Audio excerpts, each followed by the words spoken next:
One is never too old to learn, Snips.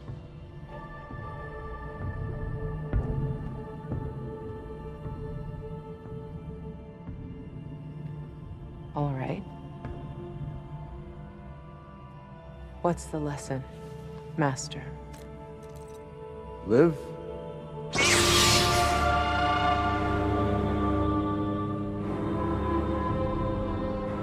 Or die.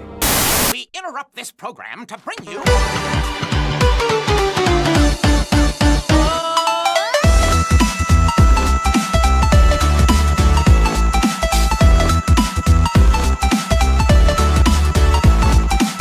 All right, everybody. My name is Kevin. My name is Adam. And I'm Julie. And we are the Real Movie Guys, and welcome back to another episode of The Real Review, the series where we review and discuss all your favorite movies and TV shows. On today's episode, we're going to be taking a look at Ahsoka, Episode 5, Shadow Warrior. Ahsoka confronts her past while Hera and her allies undertake a rescue mission. Holy crap. Holy crap. This was the episode for me. This finally clicked everything into place. Now, whether or not that redeems this show as a whole, I can't say for sure. It really hasn't, if you want my honest opinion. I don't think it has. But holy crap, this is what I wanted. I got everything I wanted probably out of this show. And I really, if we got nothing else, I think I'd kind of be okay with it, if that makes any sense. The excellent execution by Dave Filoni, which, people were praising him kind of jumping back into the director's seat for this episode to kind of, give his direction. A lot of people don't forget, though, he did direct like the first episode, so he's kind of been involved in the show. I mean, obviously he's written it, but he's directed too. But wow, there's a lot to talk about in this episode. But I have to tell you, this was Star Wars for me. This did everything I needed it to do. As a long-term fan of Ahsoka from Clone Wars and Rebels, and even honestly redeeming Hayden Christensen's acting, I would think in some ways. Really, this show proved that he could have been an even better Anakin Skywalker than I think we got in the prequel series, because he was top-notch. I think he really gave a great performance, and everything just really clicked together, minus some of the Hera stuff, which I think we'll talk about a little bit later on. But overall, wow, guys, visually, conceptually, everything I think actually worked in this episode. So, Adam, let me start with you. Talk to me. What'd you think? This is hands down some of the best Star Wars stuff that we've gotten in a long time. Yeah. I thoroughly enjoyed everything. Well, I mean, at least the interactions. All the other stuff has kind of felt like filler at that point. But what we did get with Hayden Christensen, it was so good. I enjoyed it, and seeing Anakin and Ahsoka interact again, it's just so mind-boggling to think back when I used to watch the Clone Wars on Cartoon Network, right. So long ago. It's like crazy to me, but I loved it. I had a great time. And you know what? I'll say they pulled the nostalgia strings, but they actually did it correctly, because it actually felt like, for the first time, Rosario Dawson felt like Ahsoka. She truly did feel like that character. And, Anakin, Hayden Christensen is Anakin, but he felt even more like Anakin, I think, than he did even in some of the prequels in some ways. Like, I always argue that the Clone Wars version of Anakin, the animated series Anakin, was better than the live action version of Anakin that we got. And I think there are some people that agree with that, especially I totally agree. Especially with the voice acting and the delivery and whatnot with the character. Like, he nailed it every single time. And this was Hayden Christensen at his best. And, we're going to talk a lot about this, but again, not just the cameos, and there's a lot of cameos and stuff too in this, but the story that they're trying to tell here, I'm very intrigued about. So I can't wait to see what they do. Julie, how about you? What'd you think? I loved this episode, and because there's no Sabine, right? Oh my gosh, that alone, top notch. I'm like, oh, why did I like this episode so much? Oh, we were missing someone. But that being said, like, I maybe have seen like parts of Clone Wars. Like, I definitely didn't watch all of it, so I don't have that background connection of seeing Anakin with Ahsoka.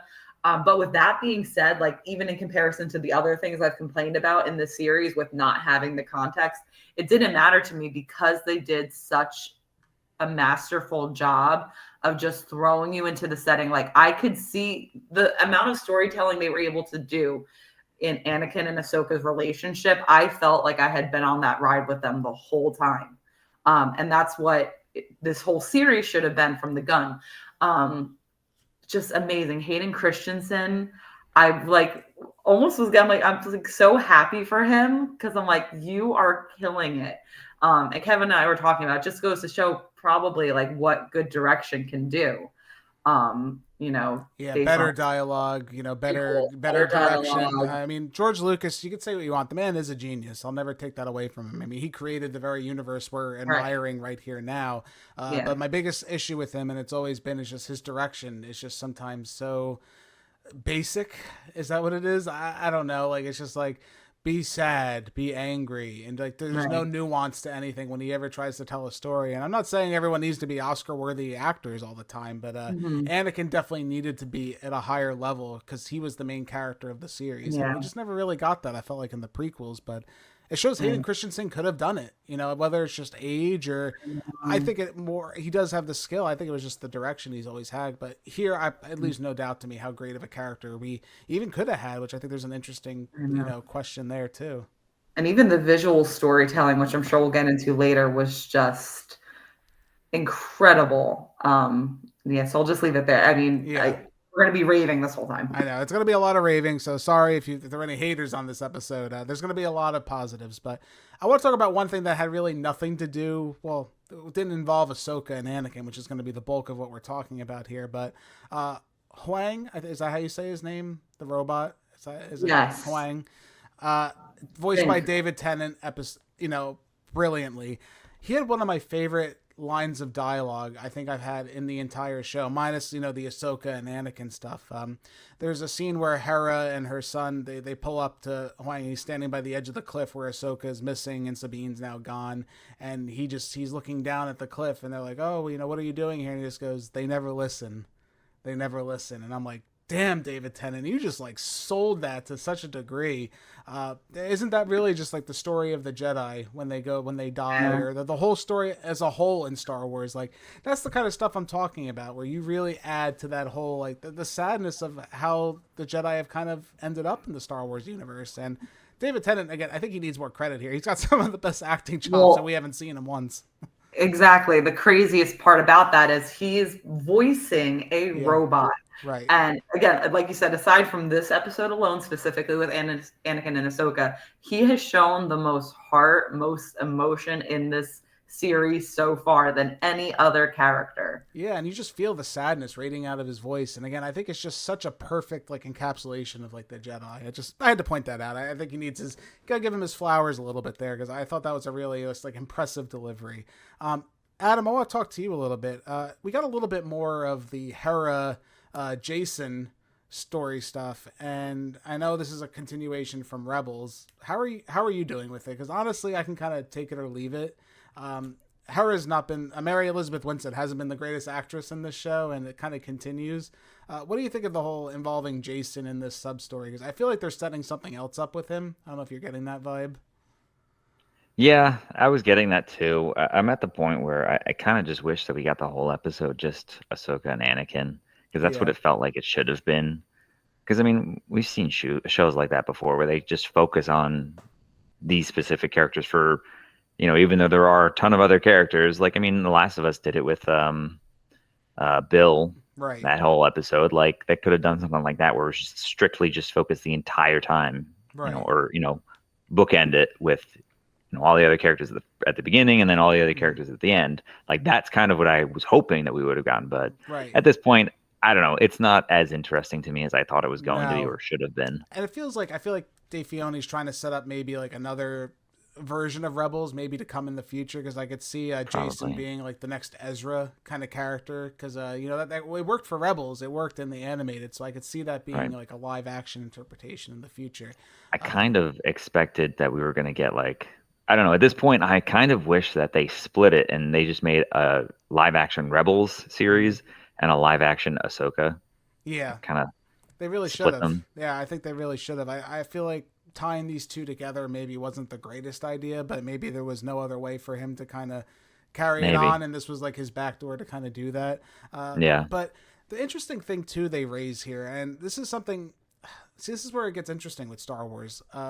The whole concept of Jedi and the Force has always been, in order to understand or hear the Force, one has to be Force sensitive, which has been a big thing. And This is the first time in the series where they've kind of addressed that people who aren't Force sensitive still have a loose connection to the Force. Jason hears Ahsoka fighting Anakin in the other world, or whatever it ends up being, the Force world, I guess, that they were in. I think it's called the World Between Worlds or something like that. Worlds? Yeah, Okay. I believe so. All right, that sounds about right. But they're fighting in there, and he hears it. He can hear the lightsabers kind of clashing together, which is really cool, and it's a very nice audio cue that they have in the show where you can hear it kind of clashing with the waves a little bit if you really listen. And then he tells his mom, Mom, listen and pay attention to it. And she closes her eyes, and then she's able to hear it. Now, by all means, she shouldn't be able to hear that noise at all, being someone who's not Force sensitive. Adam, what do you think of that? Because I feel like they're opening up the storytelling maybe for some non-Force sensitive characters to have a connection to the Force, I feel like, or maybe go in a different path, because that seems to be Sabine's story at this point too. I'm ready for that. Like, that's just a whole nother, just more Star Wars lore that's just opening up a whole nother can of worms that could go any direction at that point. There's so much variety with that, I feel. Right. And what do you think, Julie? Because again, I know Sabine's been an annoying character, but her development here would maybe make more sense, that she's unable to make a connection with the Force, but that doesn't mean she isn't able to benefit from some form of a relationship from the Force, which I think that idea is kind of interesting. It's something that could be, explored more. Yeah, if you think about it almost on like a spectrum level, where some are more connected and more attuned than others, where some might just have a more surface level connection that they're able to tap into. And I would like that. I think it would make more sense for that to be something with Sabine, because that's something, honestly, if it fucking happens, I'm sorry, I shouldn't be dropping F-bombs. It's going to piss me off if she suddenly just Good thing we're not monetized. I know. If she, like, in the next episode or something, just becomes like an master Force user, I'm gonna just stop watching the show. No, I don't, and I know what you mean. I don't think that's it's not a Rey Skywalker situation. I don't think. Yeah. So I kind of like to see the fact that, like, to see the comparison between Jace and Hera, where he's like, what do you mean? You can't hear that? So it's showing that his connection to the Force is much stronger than his mother's. Yeah. So I like to think of it kind of as a spectrum, where some are more strongly connected than others. Yeah, and then again, that's really kind of like the main, what the other cast has been doing. But again, the meat and potatoes of this story is really the Ahsoka Anakin dynamic. And from the moment they start having their conversation, this thing is just off the chain visually and just thematically. There's people out there will do a lot better job describing and interpreting everything that happens, but I'll do my best. We'll do our best here to try and get through this, because there's a lot, and I think this could even benefit from a couple of viewings. I think there's stuff you could still continue to get out of this, especially with a lot of the visual cues and the story that's being told here. The main thing I feel like is that Anakin and Ahsoka's relationship, her being in the world between worlds, was her having to get over the idea that she's been failing everyone. And if you look at a lot of her failures within the Star Wars universe, she's always felt a lot of failure towards all the people she lost during the Clone Wars. Especially, which is interesting too, because if you watch Clone Wars, which they do a good job, I think, in this of actually kind of portraying that a little bit, she always felt bad when the clones would die.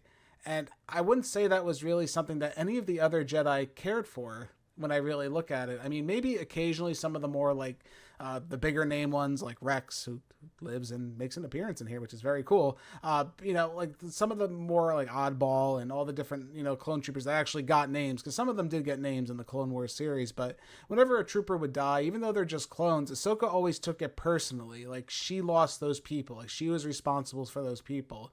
And even worse so, if you look at her connection with the Force, losing Anakin, because to some extent she feels like she failed and lost Anakin. Like, she essentially killed Anakin to some extent, and his failure to be redeemed as a villain, at the end. And I think this connection they have here, and Anakin giving his last form of training to her, was really, really well executed.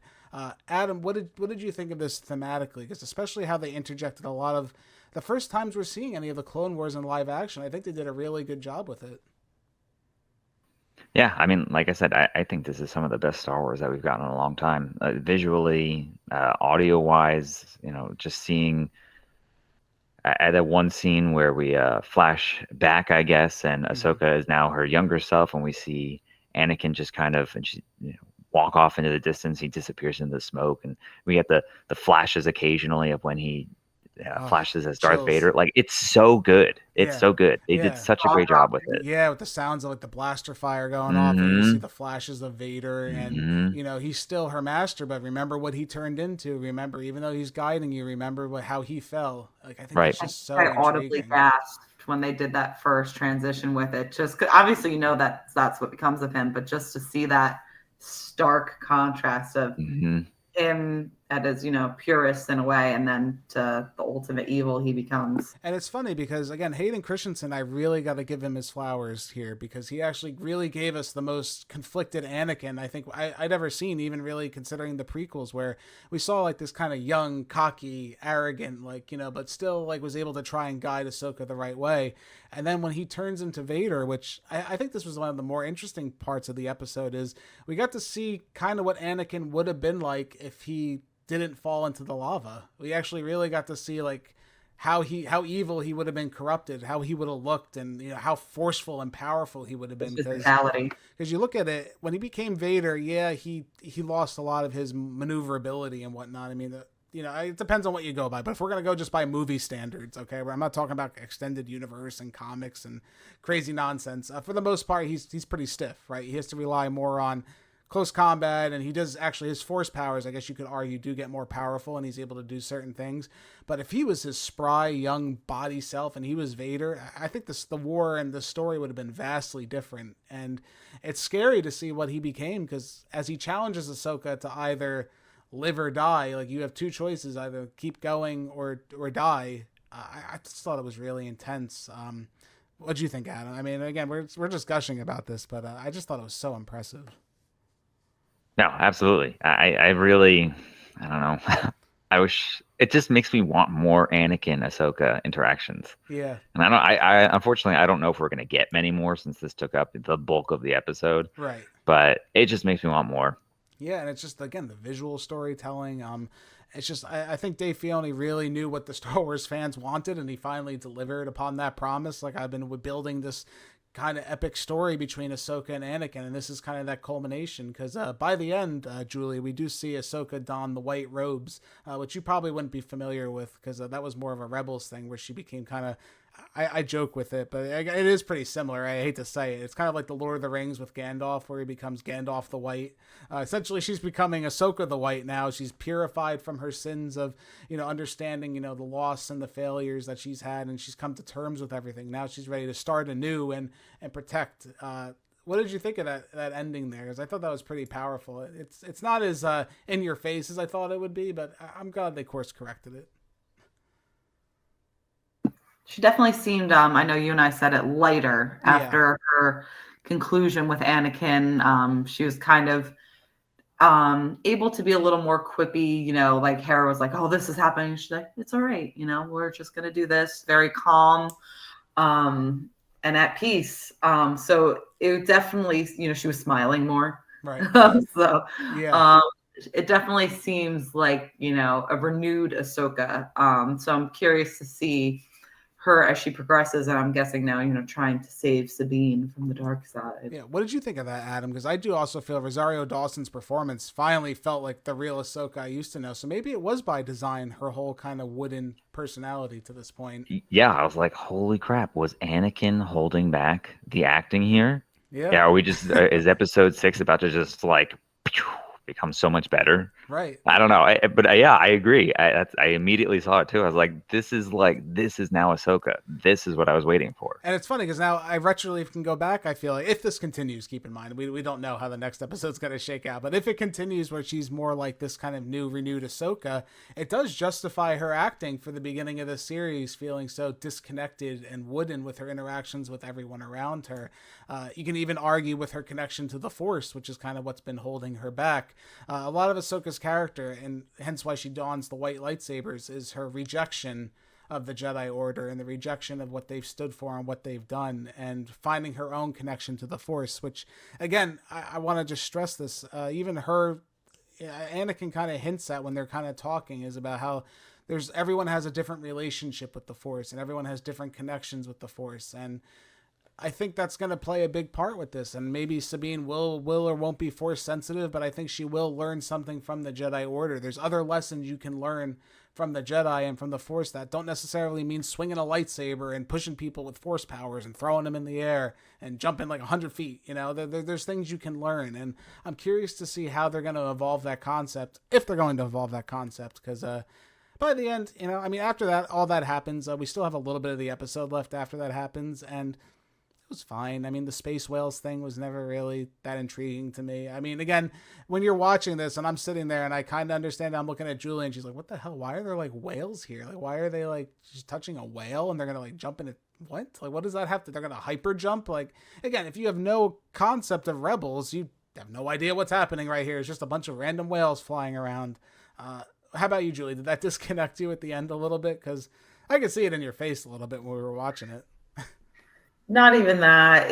I mean, yeah, the whales, it's whatever. But then we're just back to, aside from Ahsoka, the status quo that has been this series of the other, I guess, whoever is in charge of Hera, like, we're coming because we're mad at you now for going out here. Yeah. And then Hera, like, watch out, guys. Something's coming on your left. And all the whales are, I'm like, this is so stupid. After, like, the high of the Anakin and Ahsoka, and we're just like, this stupid shit. And I'm sorry, I have to add this in. Captain Carson, played by Paul Sun Huang Lee, that guy. Who's been in, like, he's been in every series. single Star Wars project up until this point. I don't know why he's so important. Adam, do you get that? Because he's like in every project and he shows up, and I'm just, I don't know. Like he must be really best friends with Dave Filoni or something. Like, he must have something going on to be in every. He's like the connective tissue to the Star Wars universe. Yeah, right. I'm like, oh wait, it's him again. I don't know. Yeah, exactly. It just, I don't know. It doesn't really do. Maybe he'll come up again. Who knows? But as of right now, for you specifically, Adam, you know, as we're on the subject, he's important to you because he's going to be in the Avatar live action series. You're right. Let's. It's playing a very important character, so that should be interesting. And I think he can do it. I don't think he's a bad actor or anything like that. I just think it's funny that he like shows up and he's always like this really important character to. Oh, I gotta try and hold them off and stuff like that. And like, he's like the least intimidating. Yes. Like. He's the rebel, like, and there's like a bunch of rebels and it's like him and like they're all gonna die, but you'll be okay because I know you're so important to the series apparently. Yeah, he's the crutch of the series. He's got to hold it up. He's like the bard telling the story of the Star Wars universe here. You know, we need him. We need him to hang around, but yeah, I just think that's funny that he shows up. But overall, I got to tell you guys, I think we're ready to put a big number on this. So let's just get right to our scores. I'm gonna give Ahsoka Episode 5 Shadow Warrior a 9.7 out of 10. Hu Yang? I told them to stay together. But they never listen. They never listen. This is great, guys. This was really fantastic. I knocked some points off because I do think some of the Hera stuff and our captain over there showing up and trying to cause a diversion was a little hokey. And again, I got to knock it still just because of some of the Rebels connections that really just don't make sense to the average viewer that need a little more explanation. There were points in there where you could maybe explain what that space whale thing is, or, you know, there's a little more you could be doing with that. That's all I'm saying. But if I'd be a jerk if I didn't acknowledge that Ahsoka and Anakin steal the whole show. This was their episode. It was fantastic. It delivered visually, thematically, choreography, everything, you name it, was nailed in this episode. And I think it was a really good episode of Ahsoka. It could potentially be the best episode of Ahsoka, even if, you know, whatever happens forward, of course, is yet to happen. But for right now, I think this was my favorite episode. And if this is the best episode, I'm fine with it. This could have been the series finale, and I think I would have been fine, to be honest with you. It was that good, and I really enjoyed it. So kudos for them. You got me continuing to watch. I hope it can continue up this hype, because that's where I kind of leave some of my doubt. But see what happens. Adam, how about you? What do you think of this one? I'm going to give Episode 5 of Ahsoka, Shadow Warrior, a 9.3.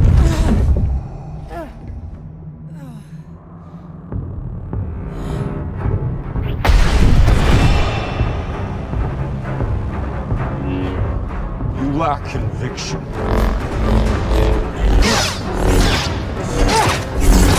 I think the redeeming factor that it can actually make people continue watching a show is just amazing on its own. But my fear is, though, that this is the peak that we're going to get. Yeah. But I guess we'll wait and see. Right. But I thought it was a great episode. Like I said, it's some of the best Star Wars stuff we've gotten in a long time. Right, and it's even interesting. This was actually Disney put this in theaters briefly. I don't know if anyone right. saw it in theaters. We didn't, That's obviously, right. but it was in theaters briefly, so they had a lot of confidence in this episode, and I kind of understand why, because it could just be its own spin-off, and it would have just been just as interesting, I think, in a lot of ways. So, yeah, I'm just really worried about the momentum going forward, but we'll see what happens. Julie, how about you? What do you think of this one? I'm going to be giving Ahsoka Episode 5, Shadow Warrior, a 9.5 out of 10. Listen, I'm teaching you how to lead, how to survive.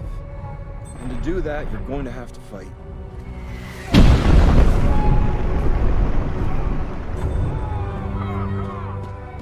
What if I want to stop fighting? Then you'll die. This has redeemed so much of the series for me. It has redeemed Hayden Christensen as Anakin Skywalker for me, almost in a bittersweet way, to see what we could have had in the original prequels. Everything that didn't have to do with Anakin and Ahsoka, brought the episode down a little bit. I'm hoping that it can continue to carry the momentum and that it's not just, a standalone phenomenal episode. That's my fear, because, again, they're able to make me feel connected to Clone Wars, which I've never seen, but I have yet to feel connected to Rebels. So it's just, I don't know. I hope that they can stick to the landing with the rest of the show. And even the fact that it took 5 episodes, right? This is episode 5. Yeah. 5 episodes to get to this point is a little unsettling, because you're, again, like Adam had said, like, to make people want to continue watching or make people want to start watching, but you still have to get through 4 episodes to get to this, it's not the best for a show as a whole. So, Right. 9.5 episode, phenomenal work where it counts. I just hope that they can continue to produce this quality. Yeah, it's scary because you really don't know what's going to happen with the rest of this show. I know my best friend's coming back next episode. She's got us. Yeah, so she it's has not to gonna be. 9.5. No, it might not even be close to that. This might be the highest rated episode we give it. But I think, for what it is, even if you just go back, for fans of Clone Wars and of, Rebels, if they go back and just watch this in a bubble kind of, this episode, I think there's a lot there just to be enjoyed. And people should watch it. It's phenomenal. Again, I think it's some of the best visuals we've had in Star Wars with what they were able to do. And remember, it is a television show budget. This isn't a movie budget. So, yeah, sure, some of it seems a little hokey with some of the smoke and, some of the theatrics they try to play, but it's phenomenal work, and it works within the context of the story that they're telling with, the dream within a dream within the world between worlds. Like, it's very interesting and really well done, and it was phenomenal, and I just really hope we get more of this kind of Star Wars storytelling. How Dave Filoni, if he'll be directing any future episodes, I'm not too sure, but I'm curious to see what his ultimate goal is for the end of the series, whether it's a new Rebels or, Ahsoka, whatever he's going to do, because there is some time for him to play with between this and then the sequel series, so which is still canon, and unless they decide to change that, which was one of the rumors going around, but hey, we'll see what happens. But let us know in your comments below. What did you think of this episode? What did we miss? What didn't we talk about? There's a lot to talk about with this episode, guys. The symbolisms, the Vader visuals, and Ahsoka's relationships. A lot of the shots were from Clone Wars or kind of reenacted here. Let us know what you guys think. Did you love it? Did you hate it? Are we giving it too much praise? Is it still not a great show? I just want to know what you guys think. But let us know what you thought in the comments below. But thank you guys all so much for joining us for this episode of The Real Review. My name's Kevin. That's Adam and Julie. We are your Real Movie Guys. Real guys, real movies, real thoughts. We'll catch you next time. Bye. Bye. If you guys like what you've seen here today, consider giving this video a like and leaving your thoughts in the comments below. If you want to stay up to date with everything Real Movie Guys related, make sure to hit that subscribe button and check us out on Instagram, Twitter, and Facebook. And don't forget, all you audio listeners at home, we are available on many podcasting platforms. Just search The Real Movie Guys, you should pop right up. Thank you again all so much for joining us on this episode of The Real Review. We are The Real Movie Guys. Real guys, real movies, real thoughts. Catch you next time.